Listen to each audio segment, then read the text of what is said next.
Welcome to episode 4 of The Peach Pod, hosted by Protagonist Apparel, where we are unfiltered, unstoppable, and unapologetic. My name is Lexie Floor. As always, I'm hosting with Amanda Congialdi, and we're here to talk about all things women's tackle football.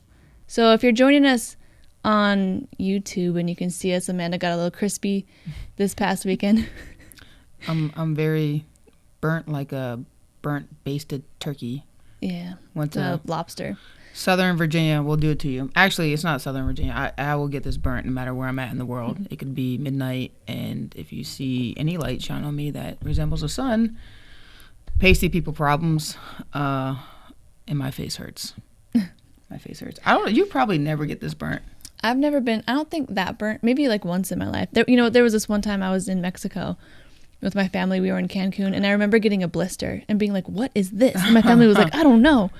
So you didn't know what a blister was? Well, from the sun. I was really confused. Were you scared? I didn't know you could get burnt like that. Oh. Yeah, it was. I got them on both my shoulders, and they popped, and it was like a different color underneath, and everywhere else was really tan. That happens to me every summer. Literally, like I will get a blister somewhere, and it's self-inflicted because You could wear. I could. Sunscreen. I could look into it, right? Check it out. Google what it's about. Have you ever worn sunscreen? Yeah, I have. Oh, okay. I've never seen you put a sunscreen on, actually. But when it comes to football, I get so in tune and so ready for football, I forget everything else. You're so into it. I'm so into it. And I'm just forget like, about until I'm there and I'm feeling the sun just baste my face, then I remember, and I still do nothing about it. Yeah. So what, do you peel? I do. I will peel in about a week. Oh, wow. Yeah. Like a lizard. My head is not in the best condition so far. Especially. It looks tight. It looks taut. Mm-hmm. You won't understand. Yeah. You don't burn like me. Not like that. So, yes, I came back from a visit being outside for 2 straight days. And here we are, come back, and we actually are in the first week. Women's football opening up in the WNFC. WFA, we don't start for about another month. But it is still, there's some excitement. And actually, let me be one of the first people to congratulate you on your ESPN deal. Wow. With the WNFC. That is a big thing. And actually, I've defended, some comments of, the WNFC mocking the WFA and getting the ESPN deal. Like, I've said, hey, this is big for women's football. Yeah. I mean, we're all in women's tackle football together, right? If someone came up and they were talking shit on women's tackle football, period, we would all be in the same boat and trying to defend it. So, yeah, ESPN2, it's a big deal. We're finally making strides, is what it feels like. So is it going to be just a championship, or is it going to be like a weekly thing? It's just a championship. Yeah, that's what ours typically is. Actually, ours may have changed this year. I think it may be the game of the week every year, or every week, not every year. But I'm not too sure. Yeah. But I know at least a championship. I mean, that's the best type of preview to get. A women's tackle football is the best playing. Yeah. I'm excited, but also it's about time. Like, I have seen things on ESPN where I was like, what the some of the dumbest things. Like, pillow fighting is on ESPN Probably before women's tackle football. There's cornhole championship is on ESPN.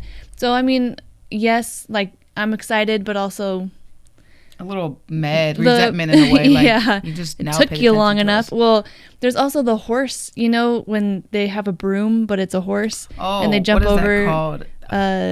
I forget what that's called. The fake horse. The fake horse riding. Oh. And I'm not knocking those people, but they're on ESPN. Yeah. And I just didn't know that was a sport. Me neither. But, I don't know. They definitely declared it a sport after football was a sport. So it could have been a sport during the Ice Ages. Like, you know what I mean? Yeah, When they had horses everywhere they went. There was probably a horse girl back then, like, hopping over stuff, And actually, it's impressive. You got to have some upper body strength to land on your shoulders like that. So that's athleticism. Yeah. Athleticism that there. takes dedication and training. So nothing really that is, I think, worth I can't do that right more now. than Probably. Tackle football, though. I don't think I could I don't think I could leap in the air and land on my shoulders right now. No, you probably could. You hop like a bunny. I'd be sore. Without even having to warm up. Like, can you touch the goalpost? The bottom of it? Yeah, see? I'm close to dunking. That before I die, I will dunk a basketball. If you said you can't jump now, what makes you think you're going to dunk? No, I meant jump and land on my, like a an arc and jump and land on my shoulders, catch myself like a dog does, No, I don't. Like I don't know.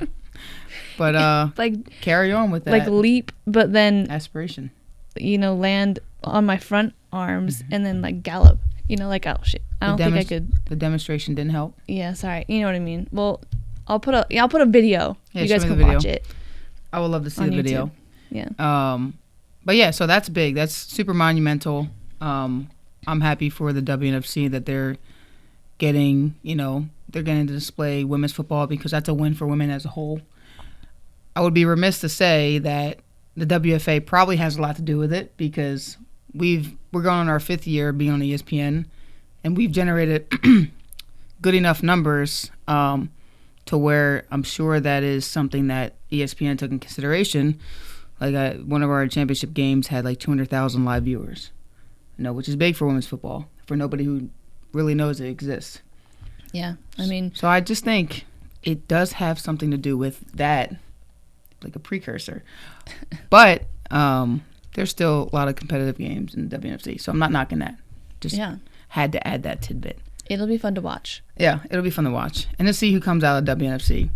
As this week 1 is about to open up, there have been some rankings that have been going out. I have nothing to do with my time other than practice, because we don't play for another month. So I'm going to join in the WNFC rankings, and you can, if you want to do WFA when we start, you can do that. Yeah. I have seen specifically my good friend over there, Terry Lister, put out his very diabolical rankings for the WNFC. Let's pull that up. I respect Terry. I actually think Terry is very knowledgeable of the game. He has a good football IQ. He's super invested in women's football. He has a lot of experience with women's football, right? But, Terry, my friend, we've got to talk about these rankings, because when I lay mine out, they're dramatically different than yours. Terry has, we'll just say his top 10 out of the 17. I was about to say, just top 10. He's got Mississippi number 1, Texas number 2, Seattle number 3, San Diego number 4, Atlanta, who's never played a game, number 5, Kansas City number 6, Washington Prodigy number 7, the Tennessee Trojans number 8, Houston Mambas number 9, Denver Bandits number 10. What do you think about those? So I have a few things to say about these rankings. Everyone knows, all players know, that when a team is just getting started, they are ass. And I'm not knocking anybody. It's just hard to bring, even if it's a team that comes from a couple other teams and they're coming together as one team, they have to establish some culture and some rules and some, you got to figure out like who's going to be first string, and there's competition, and are we friends or are we competition on the same team? Like there's a lot going on. And as a first year team, there's no way in hell. I mean, Atlanta is going to be 5th. Statistically speaking, all right. I mean, I'm not saying that they won't be. I have seen crazier things happen, but I wouldn't have guessed that. That wouldn't have been my ranking. I don't think number 5. And Seattle, nothing against Seattle, but I used to play against them, playing on the Falcons, and I haven't seen them since, obviously, so they may have changed, but I would not have put them 3rd either. Yeah. So which one do you agree with the most, and which one do you disagree with the most? So Mississippi and Texas deserve to be up there. So I'm going to say that they're definitely in the top 5. Well, I think your top 5 if you had to choose. I didn't do a deep dive like you did, but I'm just gonna. This is just based on who I know has gone where, and coaching changes and stuff. But I put Jersey as 10th. I feel like they have a lot of that. It's very dense there, just more dense than like other places. I feel like they have a lot of players to choose from. So, and I feel like I know some players who have played before, who are going to this new team. So, 9th I put Utah. Just because I feel like they are getting, their stride back. They did have a not so great year. What's that song? Nobody can take my stride. Something like that. That's what it reminded me of. So 8th, I put Houston. I think, I don't know. Good luck. 7, I put Denver. I don't know. Good luck. I think that maybe this might not be maybe it's a rebuilding year. I don't know. Who knows? 7th, I put Denver because I just know some, really good players on that team. So that's, based on the teams that come above this is a high ranking for Denver. Then, from what I think, the changes are going to be from players and coaches. But 6th, I put Tennessee, and I know that you're gonna get you're gonna give me some shit for that. What? But I just feel like I'm going off of potential. I'm not going off of like last year's stats or. So I just think that we'll see, right? I think we'll see. Well, but 6th is okay. It's not the top 5, okay. But So 5th, I put San Diego. I think normally I would put them higher, but because I think there have been some changes and people floating around the league, and I feel like everyone's trying to stack one team, that I think there's going to be some changes. But 4th, I put Texas, and I put Texas because I don't know what they're going to do this year. Are they going to have Bushman back? That's a good question. I don't know. So they might be putting in some work, but who knows, what is going to happen. So what they've done last year and previous years might be different than what they're going to do because things might be different. So who knows? 3rd, I put Kansas City. We agree on something. I think that they're just pulling from other teams. They're stacking one team. It's smart. But I always say that the best teams don't have all of the best players. They've got to have the best culture. So we'll see. See how that goes. Number 2, Mississippi. Defending champs. They're defending champs. They're number 2 in the league. Defending champs who have gotten better are number 2 in the league. They've, Makes sense. They are going into this with the same coaches and same players, right? They're defending. Yeah. Unless they have gotten some new talent that I don't know of. Maybe they have. I don't know because I don't know anything. But they're defending, right? So they're going with the same. Did you play the defending champs at all last year? Yeah, we did. What was the score? And look, that doesn't matter because this is a new year. Okay. So number 1, I obviously put Prodigy because I am living and breathing our team. I know the potential. So, we've made a lot of changes. 50% new players, 100% new coaching staff, basically 99%. So I don't know. It's going to be a different year.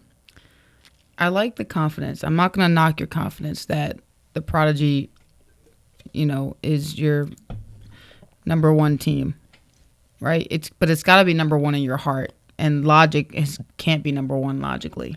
I get your heart, but they're always going to call you crazy until you do it. That's true, but don't use that. Don't leverage that line. I just to think help the that Prodigy. There's 2 different types of mindsets. There's a growth mindset, and then there's a fixed mindset. And the fixed mindset says, this has always been something that's always been this way. It has to be, it must be just a fact that's true. A growth mindset says, everything is ebbing and flowing and changing, and why not me? Why not us? You're right. Why not? Yeah. But why not experience, being the underdog in the beginning of the season, and then making your case during the season, being like, look, we ended up as the number 1 champs. Yeah, that's basically what I'm saying. So you're basically putting a target on your back by saying we're the best team in the league. It doesn't even matter if we have a target because I'm not saying, and I'll say this again, I don't think we're going to win every game. I think that we have the acumen though to adapt and change and be number 1, survive as number 1 eventually. Let's look at your schedule. Because I'm not saying we're perfect. I'm not perfect. We have a bunch of players who are coming from other teams or, are new or something. So we're going to be learning, but I think that we are in it. We're in it to win it, for lack of a better phrase. I need your schedule. You could very well go 6-0 based on your schedule. We'll see. But again, you played 2 new teams twice. Yeah. Right? So that you ranked, one of them's not even in the Atlanta. Yeah. Atlanta's 11. No, one of them's not in the top 10. I said Atlanta's 11. Gotcha. Good luck. Terry's going to rip you up, just so you know. He's going to rip you apart. He's going to watch this and comment. And, listen, I wasn't prepared for 10th. I was prepared for like 5th maybe, but. While he rips you apart, I'm going to rip his top 10, his whole list apart. Okay. Because Terry didn't add explanation really to his list. I did a very deep dive. My opinion is honestly predicated. It's not biased. Sometimes you got to go by like your instincts, though. I go by instincts, right. And I think of potential, and I think of off-season moves. But I also have to think of what have you done for me lately? Because that's lately is what counts. What have you done lately? And I did a very deep dive into the WNFC, and I did not just last year, but in recent years. So my list has thorough explanations on there as to why they are the way they are. I apologize in advance if I'm friends with some of you on some of these lower tier teams. And don't take it personal. It's not personal. Yeah, it's a team sport. You may be a dominant player on not a very good team, right? That exists. That exists, right? So, cue my list. I have the Florida Avengers as the 17th best team. 4 seasons, they've went 4-20. They've averaged 6 points a game. It's never going to get it done. 16, I have Oregon, the Oregon Ravens. In 4 of their seasons, they went 6-18. They averaged under 7 points a game. That is less than a touchdown a game. That's not going to happen. You're not going to beat any team other than Florida. The LA Legends, I have at 15. They've gone 5-13 and 1-5 in 2024. And again, they averaged under 7 points a game, which is under a touchdown. You will beat the teams that are under you. That's it. You have the Trojans at what? I have them at 14. They're a pretty new team, right? That means they don't have any type of credibility within their franchise. They've gone 4-9 in their 2 seasons. They've averaged 8 points a game. Now the only reason why I say they're high on this list, going 14 out of 17, is because they did go 3-3 in 2024. But the teams they've beaten are teams that are below them, which is the bottom tier of the league, right? So they were number 14 on my list. Diabolical to put them at number 8, Terry. No offense to anybody who plays on that team. 13, I have the Las Vegas Silver Stars.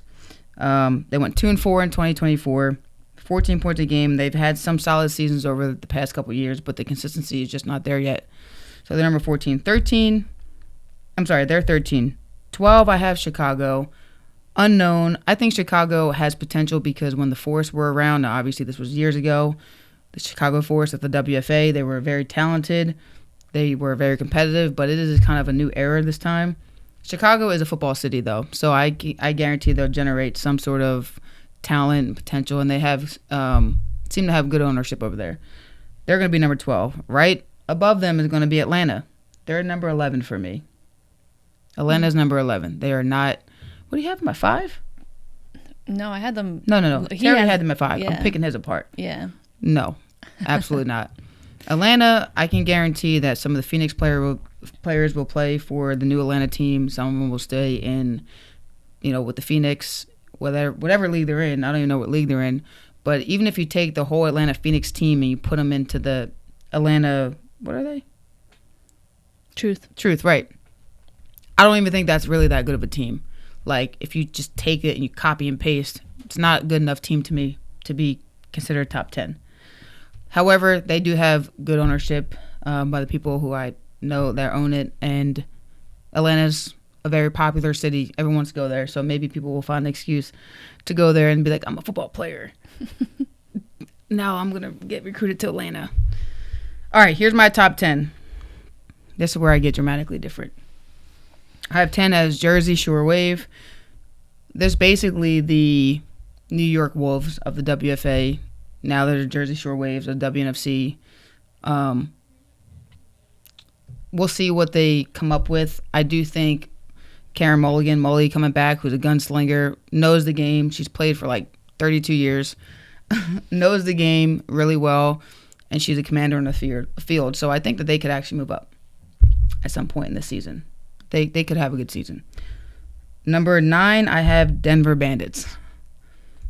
Denver has averaged 3.5 wins over their 4 seasons, which basically is a 3-3, 500 record every year, which is basically the definition of average. right? But they've had a stingy defense. And that's where in my opinion, their wins are predicated on their defense. So we'll see where they end up. I have 8 as Seattle. Look, I understand the Seattle hype, right? You have a young, up-and-coming quarterback, right? But please keep in mind, she's going into her second season, and it takes years and years and years to really build that credibility as a quarterback and to really become two-dimensional instead of just one-dimensional and be a runner, right? You have to really develop as a passer to really be considered an elite quarterback. That's a position you play, right? And it's no knock to her. She's young. She's very new into the game of women's football, but it's just not there yet for me. And they went 4-2 last season, but the teams they've beaten are Oregon twice, the Legends, and the Silver Stars. They don't have a convincing win. Number 7, I have Houston. New team in 2023. Been up and down, 1-5 last season, but they had a brutal schedule. Last season, they had Texas twice, Mississippi, Utah, and Kansas City, and Denver. And they went 1-5. And that is a tough-ass schedule to play against. So I do have them at number 7 because Kyle and Smitty over there, their owners, they are not running away from competition despite how new their franchise is. And so they are going to challenge their team and see where their team is at. And then also, Jaquez, their new quarterback that they have in there now, she's just provides some stability in terms of, having a stable, commanding quarterback at the helm. Okay. Where do you think the Prodigy end up? Let me ask you that. We're on number 7. We're about to go on number 6. Where I think you're going to put them? Yeah. I don't know, probably like 5. Okay, well, they're at number 6. Oh. They're number 6. I think this is right where they belong right now. They have potential to crack the top 5, of course. It's only one spot above. And I will say this, okay? I have plenty of friends on the Prodigy. This one, none more than this one, okay? I think this is high, right? Like, people will probably think I would rank them lower than 6. I think 6 is where they belong. In their 4 seasons, they've averaged 24.4 points a game, which is good. They've averaged 24.4 points a game, and they've only given up 9.4. So they've given up less than 10 points a game, and they've averaged over 24 points a game, right? That's a good ratio. They've gone 16, 7, and 1, which is a 66% winning percentage, right? That's a good winning percentage, 66%. The problem I have with them, and I can't put them higher right now, definitely won't put them at number 1, but the reason why they don't crack the top 5 is because the teams that they've beaten are lower tiers than them. They haven't beaten anybody in my top 5, which is why they're my top 5. And in their losses that they've had, okay, there's 7 losses, and I'm excluding the 0-0 tie between Atlanta. I'm going to exclude that. In their 7 losses, they've averaged 7 points a game, and they've given up 21.7 points a game. So you've been outscored by 3 times. You've given up 3 times as much, not you. The team has given up 3 times as much as they've scored in the times that they've lost against those that are in my top 5. And that's excluding the 0-0 tie. And I know you're gonna try to have a rebuttal. All right. But they cannot crack the top 5 for me. This feels like a debate. I'm just writing down my notes before we switch. I will say they have the talent. Like, this would be the year. If there were any year for the Prodigy to show up and have a convincing win, it would be this year because they're not shy of talent, and they have a new coach who everybody is gung-ho and excited on, right? So there's no excuse, right? Right? Yeah. No excuse. So, I mean, everything is different. And that's why I think that you can judge teams on how they've done. And right. You can judge teams on, right. And what I mean, you've done lately. Right. And like, if it was the exact same players with the exact same coaches going into a new year, that would make sense. But almost all of these teams have new players, and I don't know if they've made coaching switches, but we have almost an entirely new coaching staff with almost 50% new players. So it's hard to say that we would do exactly the same. I didn't say you would do exactly the same. I'm just saying, looking at the past, wins. it's hard to judge that. Right. But we can't judge off of potential. Right. Right? Like, and the only people who would know the potential are the people who have Right. been there at practice. So I'm not taking offense to it Okay. because you have not been there, so you don't know. Okay. I'm just saying that potential's great. y'all better fucking watch out because you don't know. Well, look, I know that of the players that you have on your roster, there's talent on the roster. I'm saying if there were any year for the Prodigy to really have that convincing win in their entire franchise, this would be it. This would be it. You don't have Philly. You're not going to play Philly twice. You're not going to play, the lower tiers. I mean, you have Atlanta twice, right? New teams who you ranked what? You have Chicago who you ranked what? Right? So you have these brand new teams that you're ranking low. So we'll see. I do think they could crack the top 5, maybe top 4. I'll say that. Now for my top 5. I have Utah. Okay. At 5. What's your reasoning behind putting them in the top 5? I do think Utah had a down year, but I always feel like that they have an explosive, like a multi-dimensional offense that's just different than any other team that plays in women's football in general, not just WNFC. So it's hard to prepare against it leading up to the games. Mm. So they're always going to put up, they're going to get theirs on offense. Now their defense probably isn't that great, but they always will. They're going to put up problems. They're going to pose problems because of their offense. It's hard to prepare against. Yeah, triple option is hard to stop. Yeah. So I do think I'm going to put them in top 5.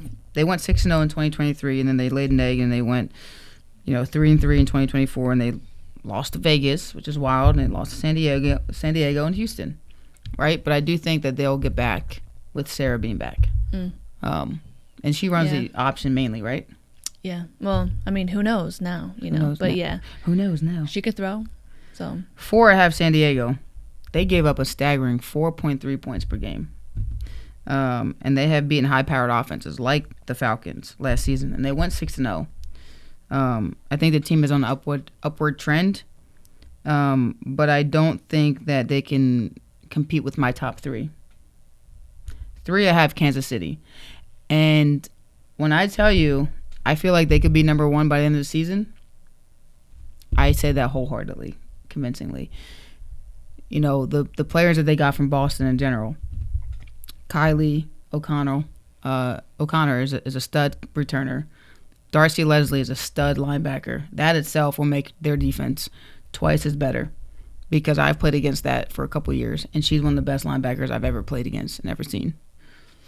They also have very high IQ coaches, having been around them. So they have Maria Faltali coming back. They just have a good running game. And I think they're really going to upward trend. And they're going to compete with Texas and Mississippi. Texas number 2, my list. OJ's always going to find a way to get it done.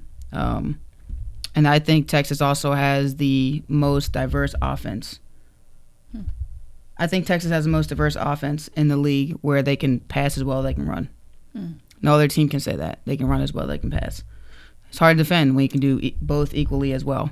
Number 1 is Mississippi.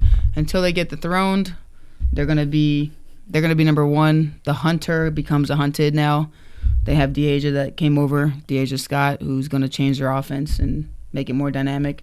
Yeah. And who was originally a wide receiver in the past season or 2. Last season with and Houston. Is now gonna be who knows what. I guess maybe a little Swiss Army knife for them. But it's gonna take a lot of pressure off Melise Brown, who's their quarterback. Like when you can just dump it off to your running back and let her go 40 yards, that's going to make her a better quarterback statistically too. Yeah. So it's going to take a lot of pressure off. Yeah.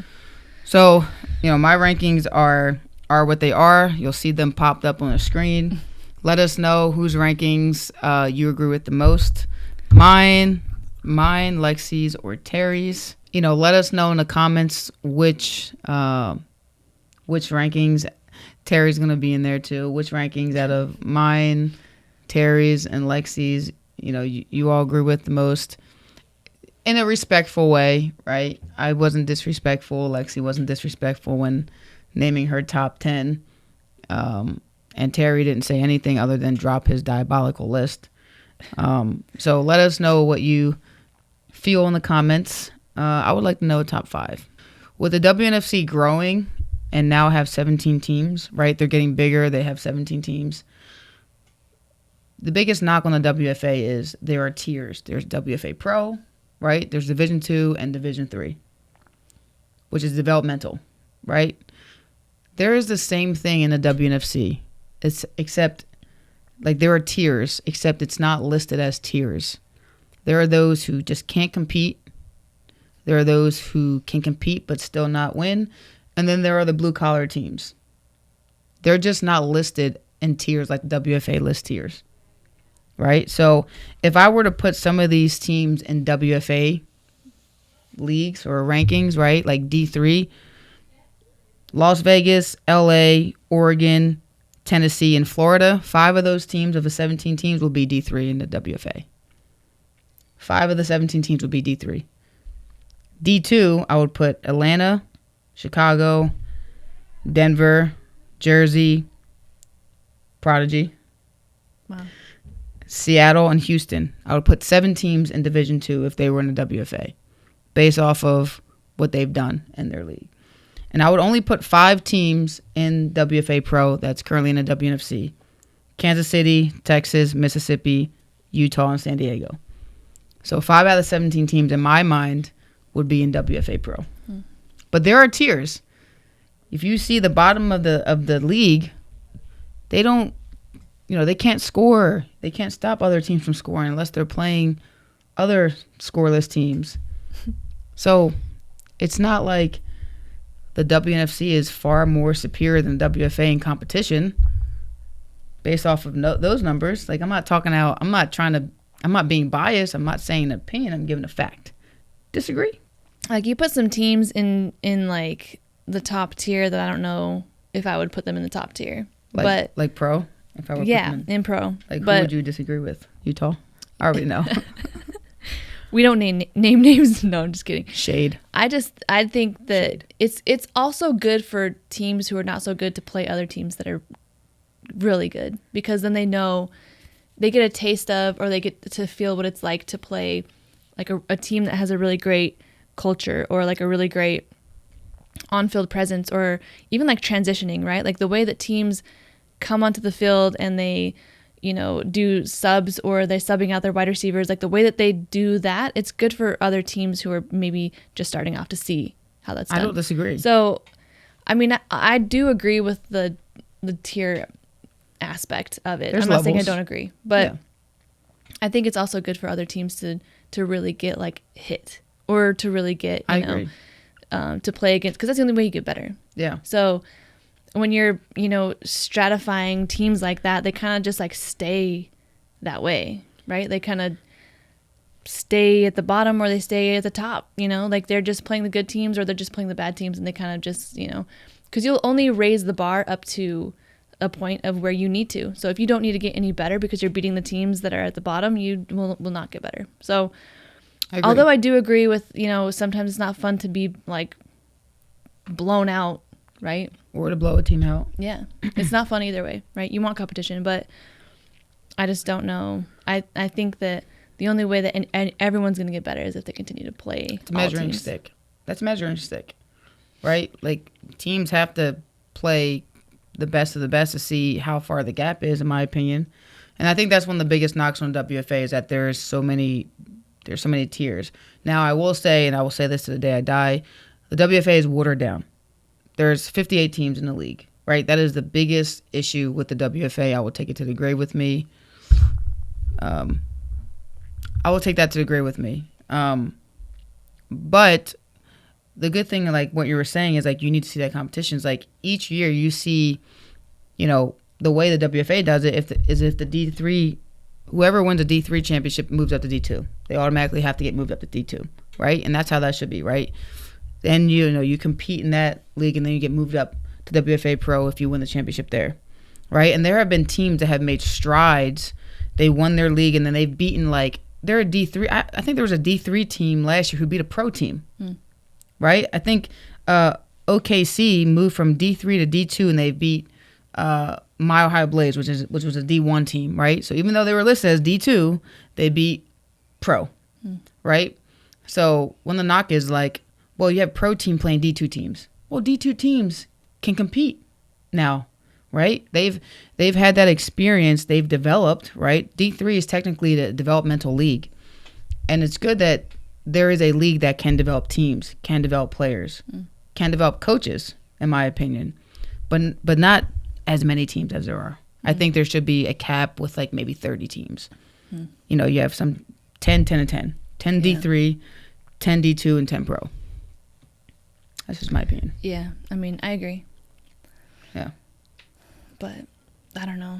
I don't know. I do see how the rankings work, or like putting people in tiers works, but I don't know if I can totally agree with it.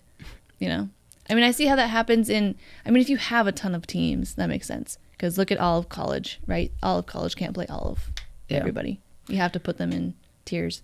But maybe it's just because there's 17 teams in the WNFC that doesn't make that much sense. But part of the issue is, and I'll say this again to the day I die, there's not strong quarterback play in women's football in general. Part of it, most of it, is like not having the work ethic to study. Or like the offenses are dumbed down because the quarterbacks can't process the information. You know? With that in mind, because you want to play quarterback, that was your once upon a time, I think it was episode 2 when we had I would. Dom here, you said that would be your second position, right? Yeah. Okay. I'm going to give you a play. Yes. And I want you to memorize this play. Okay? I want you to repeat this play back to me. I don't like this game. So let's go with, this is not a play of ours, just so you know. Disclosure, this is not Memorize a play it. of the DC Divas. This will be an old play from a different offense. Wait, so what am I memorizing? Like you're gonna memorize the play, progression? Okay. The play call, and then the assignment. Of who? So what it is, you know. So the actual, if it's a pass, if it's a run, and what the routes are. Okay. I'm gonna take you through the mind of a quarterback. I'm gonna give you a play that the one and only Allie Hamlin would give me once upon a time back in 2017, 2018 as the OC of the Divas. So here we go. I'm going to give you about 15 seconds to look at it and study it. You're not going to, like, draw it out? Oh, I'm going to draw it out, too. Oh, okay. Hope you can read this handwriting.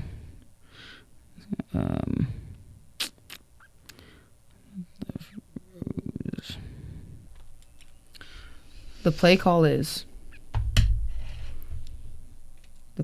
going to be Twins left, Rose sit, Savannah Portland 89. I'm going to give you 15 seconds to look at that. And I'm going to give you 20. I'll give you 20 seconds to look at it. Because I don't even get that much.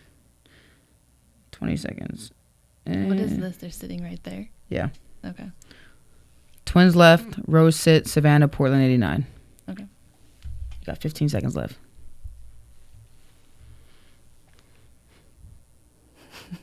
You better look at the play. What am I going to say? Hold on. You're going to say the play, and then you're going to draw the play. You got 3 seconds. 2, 1. All right. Write the play down, and then draw it. Come on, QB. It's QB2.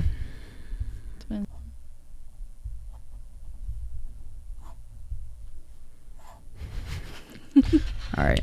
So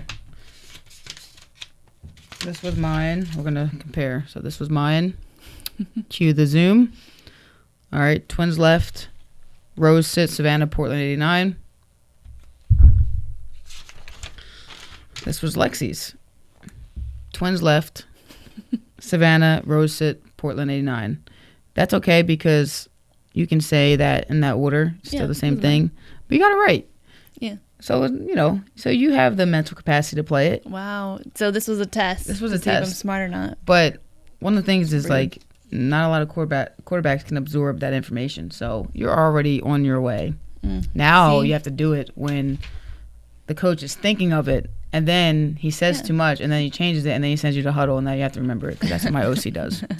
Well, there's this one study that was done that said you can memorize the most memorized numbers in the history has been like I'll have to look it up, but it was like thousands. It was, and it's like one after the other. It's like 2, 8, 9. And what someone will repeat it to them and in like increments, right? It's like 10 increments or whatever that they could just memorize just verbally back.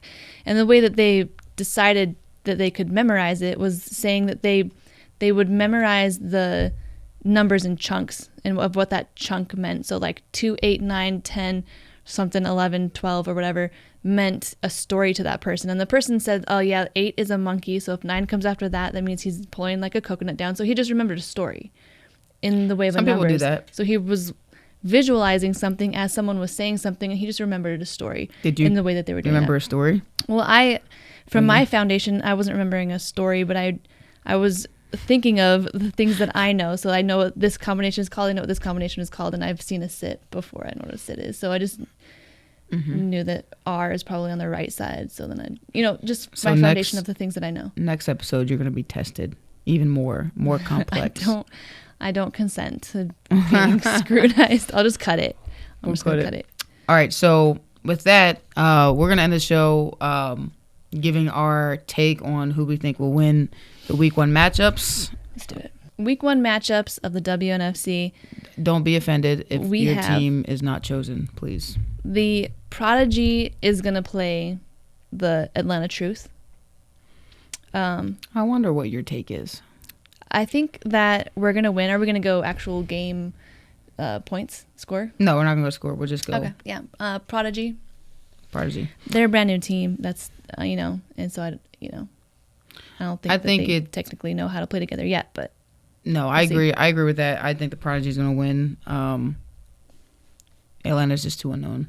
Yeah. The Falcons play San Diego. I think that I'm going to say San Diego, but I think it might be close. I think it will be close. I think this could be the game of the week because San Diego has a good defense, and if Sarah's back and she knows how to run that offense, then I think that could be, a Swiss Army knife as an offense. So it just depends on if they can make the stop. If they can stop Utah. Yeah. Then. All right, we have Texas playing Kansas City. This to me might be the game. This is the game of the week. Yeah. Now hearing that. I think that this is going to be rough, but I think it's going to be Kansas City. I agree. I think it's going to be an upset, but we'll see what Kansas City's packing. That's what this is all about. This is the good, perfect measuring stick. Week 1, all those additions, right? All the hype around KC. Now you're coming out and you're playing, arguably the best team, right? Arguably the best team. And if there were ever a time for you to make your case, this would be it, right? But I do say KC will win this game. It's going to be a good game. Yeah. So then we have Tennessee playing the Avengers. Florida? You mean your number 6 team? I'm going to say Tennessee will probably win that game because Florida, for me, is ranked. Who did you say? I say Tennessee. Yeah, I think it's going to be Tennessee. Yeah. I do think it will be a low-scoring game. We'll see. Yeah. Seattle is playing the LA Stars. The Silver Stars. Seattle got AG, which is a good running back. She's fast. She's quick. She's like a little lightning bug out there. I've seen her play when I played in the Dream Big Athletics. Shout out Ian. Put on a good showcase. And she is a quick little lightning bug. I do say Seattle will win that one. And then Oregon plays the Legends, LA Legends. Oregon and LA Legends. That's a toss-up for me. I don't know much about those teams. That's probably why I didn't rank them or anything. But I mean, I have played Oregon before when I was in the WFA. Yeah. And they were not much of a team then. But they could have grown. That was a long time ago. So I would say LA. I'd say LA because they've had at least better seasons in recent years. Yeah, I'm going to say LA. And then Jersey and the Winds. Chicago. Jersey and Chicago. The Winds. Wow. So the two expansion teams that are playing each other. That's going to be a good matchup, I think. Yeah, we'll see. From that game, we're going to see a lot. Yeah. About each team. So I think I predict Jersey. My gut is going to tell me Jersey as well. I would say Jersey Shore. And that is it. The Denver Bandits play Mississippi. Ooh. I'm going to say Mississippi. Yeah, I don't think Denver is ready for Mississippi, honestly. Mississippi only got better. This will be a good measuring stick for Denver, more so than Mississippi. So I say Mississippi. Yeah. So did we agree on everything? I think so. Yeah, it's going to be exciting. I'm going to try to tune in and watch as many as I can. I'm going to try to go to your game. Yeah. Support it's home you. game, so you might as well come out. Yeah. Theodore Roosevelt High School in D.C. What time is it? 6 o'clock. 6 o'clock. Dang, it's early. Okay. Okay. That means you can party after. Gotta get my hair did. Yeah, so tune in to women's football this weekend opening up, and also WFA in about a month. Check it out. Support your local teams. Support women's tackle football and women's sports. Yep. In general. And that concludes this episode. Thanks for tuning in. Like, subscribe, share, comment. Yeah. See you next time. See you next time. So that's it for this episode of the Peach Pod. Subscribe, like, and share so that we can promote women's tackle football or women's sports in general. We're always sponsored by Protagonist Apparel, owned by a female athlete. If you want, check out that website at www.protagonistapparel.com. It's protagonist with a Y. Until next time, keep your pads low and your game high. This is just two peaches in a pod signing off.